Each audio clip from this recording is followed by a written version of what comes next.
Get ready, Staten Island. The Ferry Hawks host the Hagerstown Flying Boxcars. Tonight at 7 p.m., it's soccer night, and kids glow around the bases postgame. Saturday at 6:30, it's Broadway night with postgame fireworks and Broadway rave. Sunday at 1:30, it's Military Appreciation Day, and the kids run around the bases. A great day out for the entire family. Kids run the bases after every Sunday home game. Want the best seats all season? Get more Ferry Hawks for only $63. Visit ferryhawks.com now to lock in your seats. Listen, all you New Yorkers.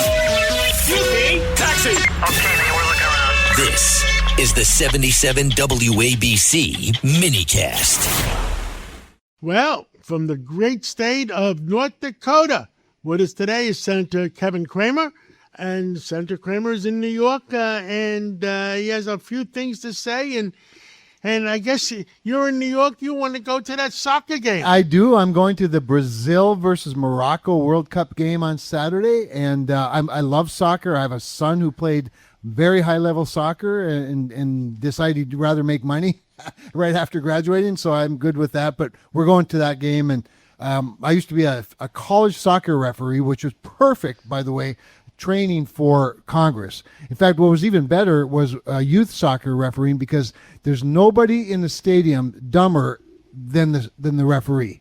And if you don't believe, just ask all the moms. Now, your North Dakota is right on the coast of Canada. What the heck is going on between Canada and you guys? Yeah, I know. Well, first of all, North Dakota gets along with Canada just fine. We're having a little bit of an international problem, as you know. John, I think it'll all be worked out. Canadians are funny people. They're nice people. They're kind people, but they're a little too sensitive. I've told them that. I don't. I agree with you. You know what I'm saying? I love the Canadian people, but they're too sensitive.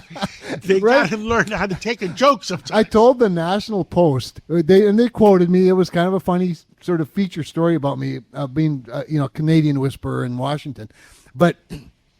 They said, do you have any advice for Canadians? I said, yeah, don't be so sensitive. I said, just remember, it's always warmer in Miami than it is in Winnipeg. So don't rob yourselves of the joy of a vacation to Florida just because you're mad at the President of the United States. I hate the messages on the outside of my mug at Starbucks, but I love the coffee, so I have a gold card. I'm just simply not going to let their politics offend me to that point.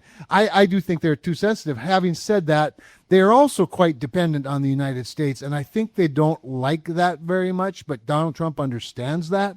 But we also have a really good supply chain, connected supply chain. We are very integrated.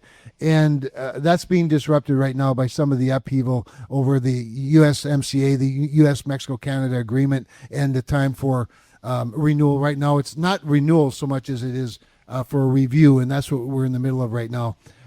So we'll see how the banter goes back and forth. They didn't want to be the 51st state. I don't know why. I don't want them to be. But they didn't realize that Trump was joking. I know. I did tell the president, though, I'll take Alberta and Saskatchewan every day of the week. And I'd probably even take Manitoba and Ontario. My friend Doug Ford, you probably know Doug. Let me tell you something. I put Doug Ford together. They had never spoken before with Congresswoman Claudia Tenney. Oh, sure. And now they love each other. Yeah. Well, Doug's easy to like. He was just in my office last week, and we had a good discussion. Whenever I just feel like talking Canadian, I call Doug, and I find him to be a fascinating, solid businessman and good politician. The thing I grieve, though, is, and I've told Donald Trump this, he practically is Donald Trump. I mean, he's like the Donald Trump of Ontario. He is the Donald Trump of Ontario, and he is a smart guy. He's a businessman. Yep. And he knows how to do business, and he knows how to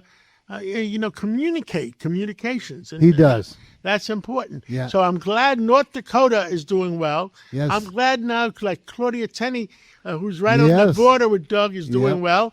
I mean, I've talked to, I was with Prime Minister Carney a few weeks ago in New York. He came to the New York Economic Club, and we got along well, even though we had our differences about the ostriches in British Columbia. Yeah. And I got along well with Mike Weissman, the ambassador to great Washington. Guy. Yep. Nice man. And he used to be with Sullivan and Cromwell, Yeah. one of my law firms that I do business with. Oh, okay. And I also did well with the new trade, Tom Clark, I think his name is. So it's interesting because one of the things that Prime Minister Carney has done, which I'm not sure those of us in the United States fully appreciate, their form of government, as you know, this parliamentary form of government, obviously the Prime Ministers and his cabinet are members of Parliament. And it's rare to bring somebody even into the diplomatic corps who's not a politician.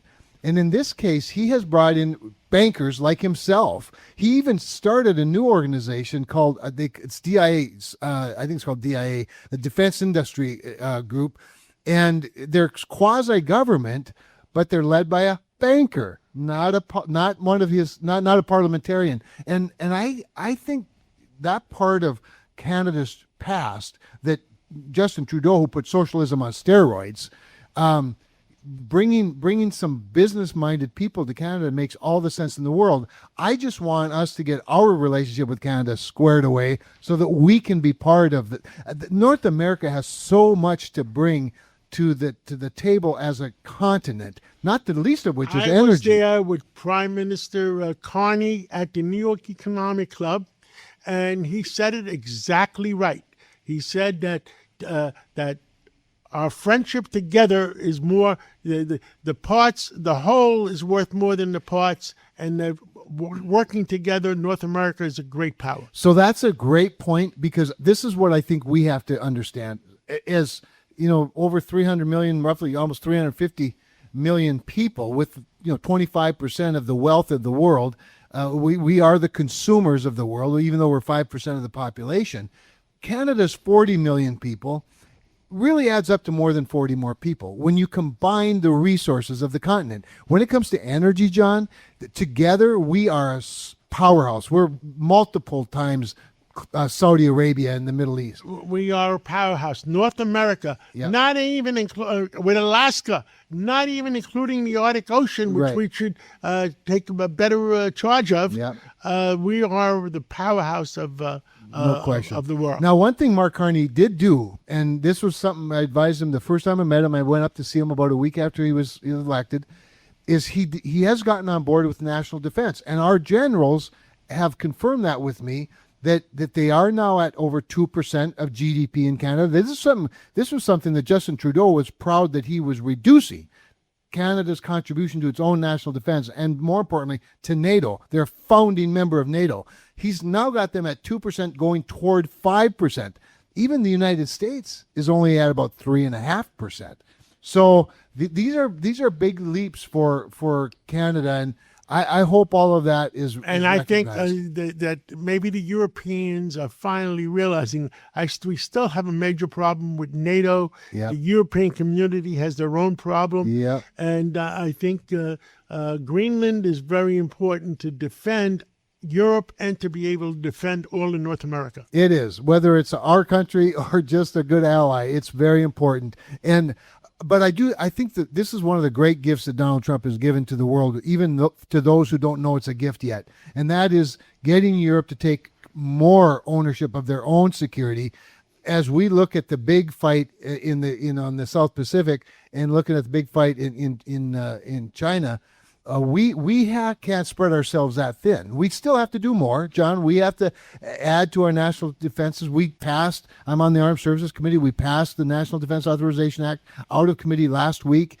Hopefully we can get it on the floor within a week or two and demonstrate, hey, we're for real. We're going to build up our munitions. We're going to build up our modernization effort. We're going to continue to blow away from China in space. But everybody else has to do more as well. I agree with you 100%. Senator Kevin Cramer from the great state of North Dakota, a big oil producer for the United States, too. Thank you so much for coming in. Thank you for your common sense, and thank you for just being yourself. I like being myself. It's the only person I know how to be, John. Thank you for the opportunity.